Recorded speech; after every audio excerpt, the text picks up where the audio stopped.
Hi there, I'm Equipment Editor Jim Park. Welcome to HDT Talks Trucking. The infrastructure needed to support California's hydrogen economy isn't going to sprout from the ground all by itself. That's why CalStart is actively supporting that growth through funding and incentive programs like the EnergIIZE Hydrogen Funding Lane for commercial vehicles. This year's application window closed on the 1st of May, and it was oversubscribed with more than 10 applicants vying for the available $16 million. Joining me on this episode to discuss that program and CalStart's plan for hydrogen-powered transportation is Kelly Rachinsky. She's CalStart's Technical Project Manager for Hydrogen Infrastructure. Kelly holds a master's degree in mechanical engineering and has experience as a field engineer in fossil fuel extraction and offshore wind products. Welcome, Kelly, to HDT Talks Trucking.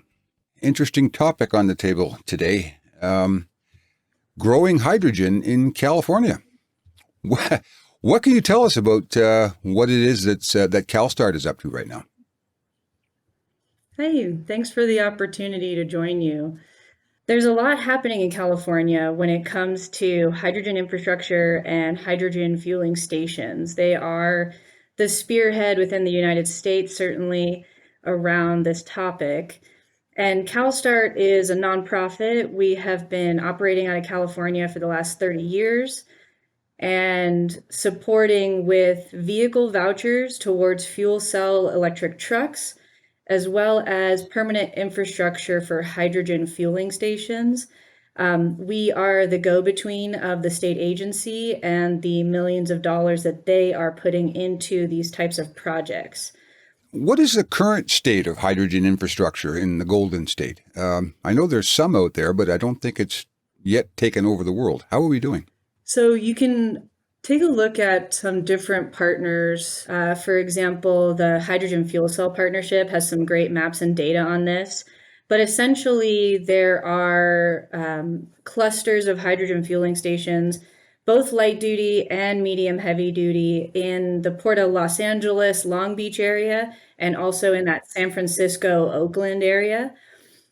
Predominantly, the market is dominated with light-duty hydrogen fueling stations, which are not ideal for fueling trucks. So when we filter those away, you see between 4 and 6 heavy-duty fueling stations that are up and live. However, aside from the trucks, there's actually over 200 fuel cell electric buses that are operating in the state of California. And that has been a key market growing on the public transit side. So now looking into, can we support trucking?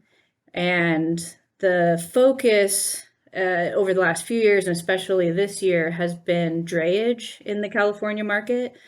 So the state agencies like the California Air Resources Board and the California Energy Commission are focused on supporting those small fleets that want to switch to zero emission. There are certain policies coming down the line where they would be required to run zero emission trucks. And that's something we see in California, but not necessarily in other states at this time. Yeah. 2024 is when some of those mandates start to kick in. We're getting pretty excited about them. You mentioned light duty. Was that in reference to passenger cars or light duty trucks? Light duty passenger vehicles, like the car you or I would drive. All right. So where does medium duty fit into this? We know the challenge on the heavy duty side is distance, range, which is why hydrogen seems to be a pretty viable alternative to battery electric. But I don't see a lot or hear a lot of development in the medium duty space here for hydrogen. Mostly, I think that's battery electric, but could you open my eyes a little bit on that? If I'm missing something? Yeah, absolutely.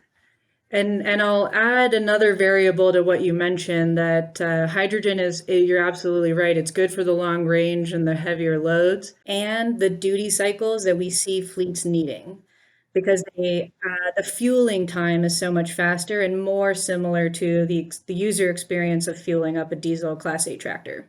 Exactly. That keeps the utilization high for fleets, and that's what they're looking for. Exactly, especially in drayage. For sure, 24/7 in those operations. And the question you asked, though, was about medium duty as well. Something new we see coming out of the gate is the F-550 from Ford. They're piloting that now in California, in Southern California. That's such a hot spot for what's going on in the hydrogen space. So, yeah, more to come on that. It's not yet developed. The primary markets that are being developed right now is that heavy duty Class 8 tractor, and also for refuse trucks. So looking at heavy duty trash pickup trucks as another key market coming up because of those duty cycles where they Around just the need to clock. work. So we've sort of been talking around the circle here, but what are some of the challenges that we're looking at or facing in expanding the hydrogen infrastructure in Southern California? Yeah, that's a good question. And the challenges are absolutely cost due to the specialized equipment that's needed. Equipment delays, which aligns with the battery electric equipment delays you would expect, like transformers and switchgear delays, because those are also needed in this context. There's a supply chain logistic challenge as well, like getting the hydrogen to the fueling site. They should be relatively close together to support economic feasibility. And permitting and regulations. So permitting, even in the state of California, is still taking about a year, depending on which region you're in California, 10 to 12 months. So that, as you can imagine, impacts the construction timeline to upwards of 2 or 3 years to actually get brick and mortar in the ground. And then lastly, the piece that you're so good at would be that education. So can we support education into the small fleets, into the utilities and all of the stakeholders that are involved? Does part of that education component extend to the people who live around these facilities? Are they worried about having hydrogen in their backyard? I mean, everybody remembers the Hindenburg. Right. Does that, are you worried about that, or are people worried about that? You know, that is a key part of the education, and CalStart is a part of that solution. I think we see the state agencies like GoBiz putting out really great materials as well as CARB. The ports are a key disadvantaged community, and also the programs that the states run that CalStart administers are very focused on disadvantaged low-income communities. So in fact, for that EnergIIZE program, you could have a check size of up to $4 million if you're in a disadvantaged community versus a $3 million if you're not. And so I also have a colleague who focuses purely on tribal affairs within CalStart, and she and I are working closely together on this piece. There's some Department of Energy funding that is tied to hydrogen education nationally. And that's something we would like to step into and support more heavily with. That would largely be tied to permitting, but also can we support disadvantaged communities and also tribal leaders to be a part of this upswing, and can rising tides, lift all boats? And that is a key focus in California. Okay. Yeah, I would think there has to be some kind of community outreach to get people comfortable with this. Absolutely. And I remember it's still a discussion in the battery electric space as well, that if we have a bunch of lithium batteries together, can they explode? And quite frankly, you're not supposed to smoke next to a diesel tractor that you're filling up for the same reason. So there is education that needs to happen. My background, I'm trained as a mechanical engineer. And so when I think about designing systems, we have several layers of safety so that if one fails, then the other safety can catch it. And so that is how I think about that problem. Okay. So how does CalStart plan to start growing, A, the demand, I guess, and B, the supply and infrastructure to support the demand? So you just don't put shovels in the ground and, get started. There's got to be a plan here. Yeah, I mean, the EnergIIZE hydrogen funding lane has been around for 3 iterations now. So we are supporting from that perspective, as well as launching again this year. And the HVIP vouchers, which are specifically zero-emission vehicle vouchers in the state of California to support with those total cost of ownership inequities. So our role is very much supporting the state funds to get to quality projects. And we support the states in return to understand what's happening with industry. So we sit between industry and the states, and we try to support the incentives to get into the hands of companies. And we listen to what the companies are saying and the fleets are saying about their hurdles, and we communicate that back to the states. How do we see that growing? So CalStart, as I mentioned, 30 years supporting the development of zero emission transportation, a heavy player in the commercialization of battery electric vehicles in the state of California. We are looking to support also the I-95 corridor. We have a project there on the East Coast. CalStart's also based in Europe, and we have something called a Memorandum of Understanding with our Drive to Zero team. So we're at a global level working to have other countries sign on to the Memorandum of Understanding and really align with the goal of getting to zero emission transportation. So we sort of tackle the problem from a few places. We talk to policy, we look to other countries, how they're doing, how can we learn from them, and feeding that back into maybe countries that are less further along in their development, and then also incentive deployment. And so when we think about also the federal hydrogen hubs, which were announced last year, sort of mid-year, we saw that there's going to be some new hotspots with those federal hydrogen hubs. And CalStart is planning to support those hubs where it makes sense. As well, there's Clean Port EPA funding out right now, focused on ports doing zero emission projects. And that's another place where CalStart could step in and share our California experience with, for example, Port of Savannah, Port of Houston, up in the Northeast as well. Well, can you share some of your insights into the funding mechanisms and the investment opportunities that are obviously opening up now? There's a lot of people who want to get into this market. How can we all make a buck at this, I guess? It'd be a little cynical. Yeah, I would love to share those. I would love to share those resources with your audience. There is a few that I wanted to highlight here. The first being the funding finder tool on CalStart's website, because you can see not just CalStart's funding, but everything that we have been able to collate on what's available out there for small fleets and for developers looking to purchase vehicles and infrastructure. The second one I've been mentioning throughout, which is that HVIP medium heavy duty vehicle voucher incentive project. It is funded by the California Air Resources Board, and it's administered by CalStart. Vehicles that qualify for the HVIP catalog are eligible for incentives, typically $120,000 up to $240,000, with different plus ups for hydrogen fuel cell vehicles. And as well, something brand new out of the gate is Port of Long Beach and Port of Los Angeles have a port plus up that can be stacked with HVIP. So if anyone's interested to learn more about that, you can reach out to CalStart at infrastructure@calstart.org, and I'm happy to respond. And then the last piece I'll share is the EnergIIZE program. It's $276 million program in financial incentives in the state of California. And I've been speaking primarily about the hydrogen lane because that's the one I have oversight on. But we do 4 different lanes a year, and the other 3 are tied to battery electric vehicles in the medium heavy duty space. So please go ahead and check that out. We run that program yearly still. And there'll be a launch this quarter for hydrogen, and then again in the next 2 quarters. Okay.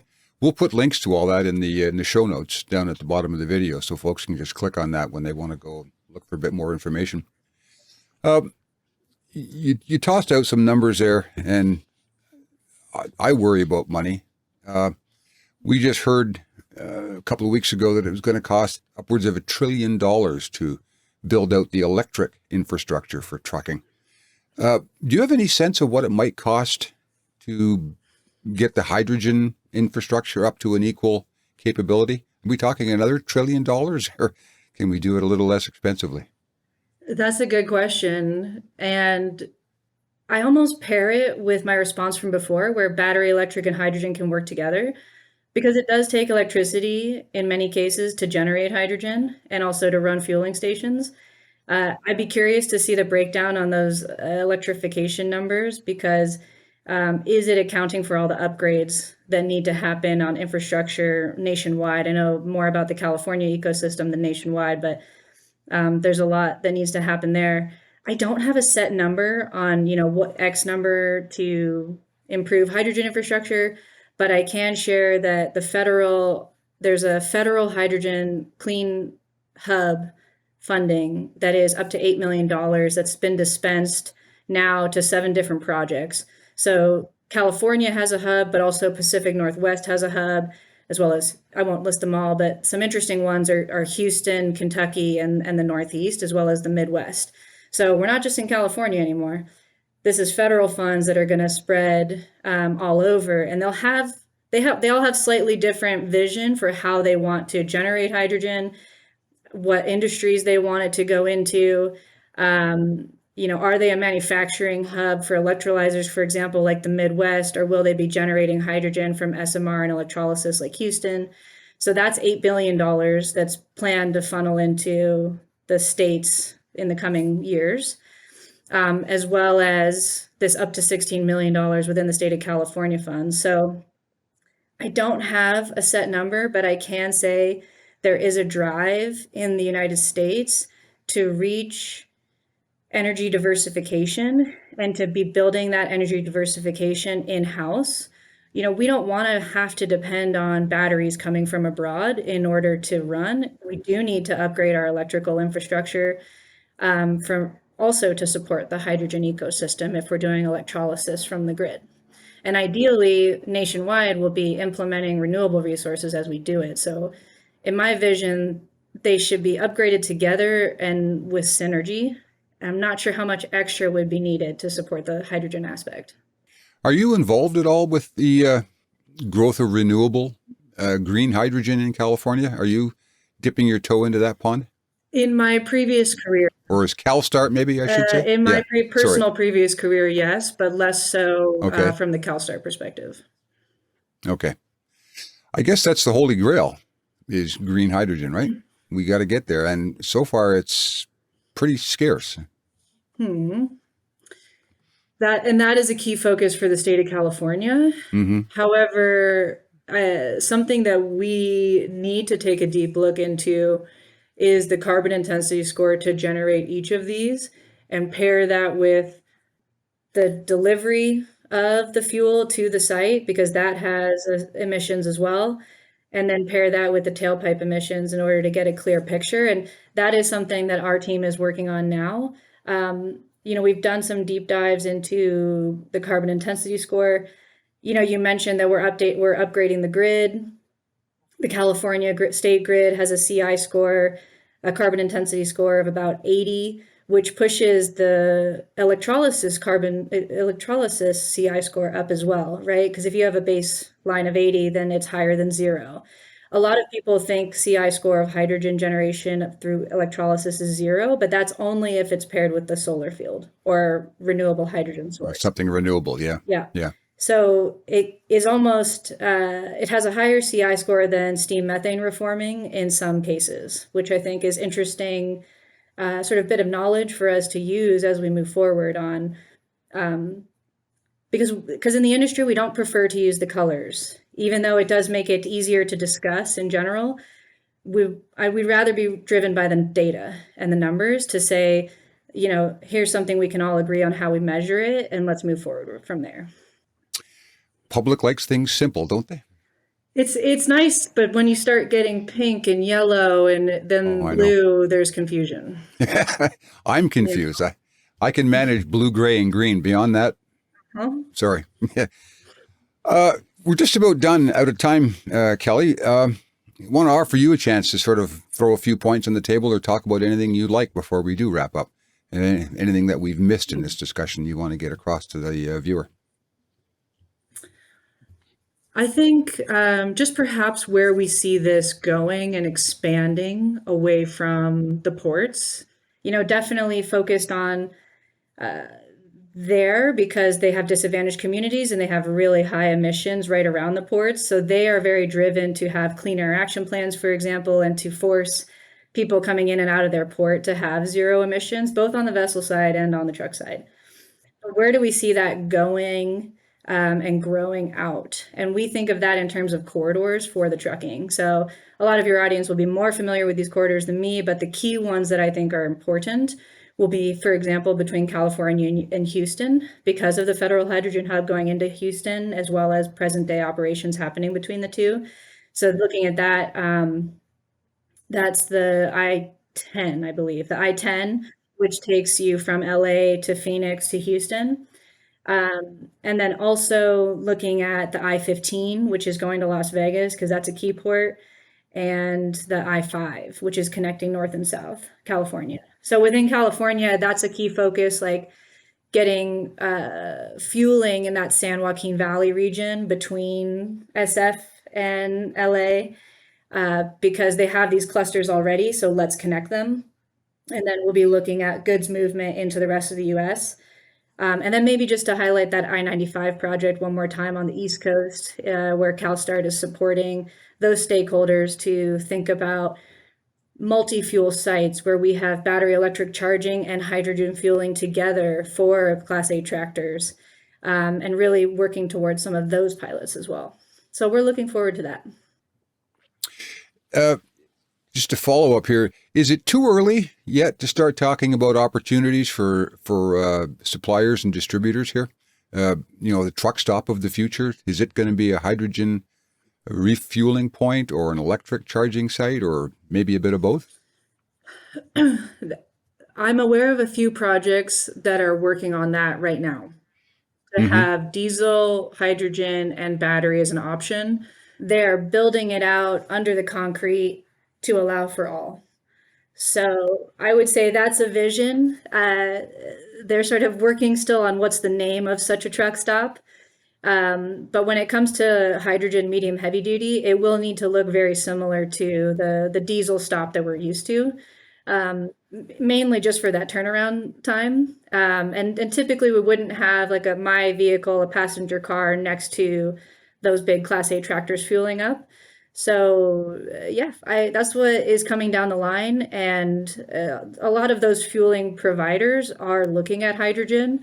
A couple of them are funded awardees through EnergIIZE. And when I talk to them, they may also be acquiring funding through EnergIIZE, which is the federal funding within California for the hydrogen hub, and looking at really connecting that north-south strip with hydrogen fueling. And so the short answer is, I think that they are looking to do that, especially with the new builds, to have piping for everything to work together. For everything, yeah. Well, it's still early, but it's fascinating to see how all these opportunities are popping up and people are jumping in on them. It's nice to know there's some enthusiasm out there for it. Kelly Raczynski from CalStart, thanks very much for joining us today on HDT Talks Trucking. It was a great discussion. I'm glad we had it, and I can't wait to do it again. Thanks, Jim. Have a good one. I've been speaking with CalStart's Technical Project Manager for Hydrogen Infrastructure, Kelly Raczynski. If you like that interview, please hit that subscribe button and give us a like. That'll help other people to find the podcast too. Check out Twitter, LinkedIn, and Facebook. We're all over the place on social media. And check out the digital version of HDT. You'll find tons of great trucking industry content at truckinginfo.com. I'm Jim Park. Thanks for watching.